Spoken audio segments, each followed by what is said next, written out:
Idol, talaga bang 6 cups of rice a day ka? Oo, may fruits pa yan, tsaka veggies. Tsaka may mga cheat meals ni Mrs. pag di niya nauubos. Ano kasi marami talaga akong galaw.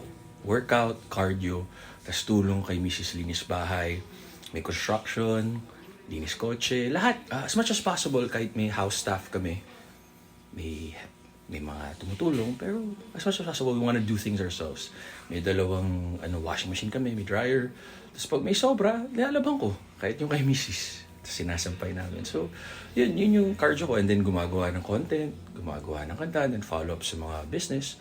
So, ganun lang, di ba? Do what works for you. Tama kayo, mali ako, I'm not your doctor. So, yung kinakain ko, kinakain niya, yung nag-work para sa amin, nami-maintain. So, 175 pounds ako, 15% body fat. Feeling ko nga pumayat eh. Feeling ko 12, pero yun. Feeling ko lang yun. Sa tingin ko talaga 15 kasi 175 eh. Si Mrs. naman 92 pounds.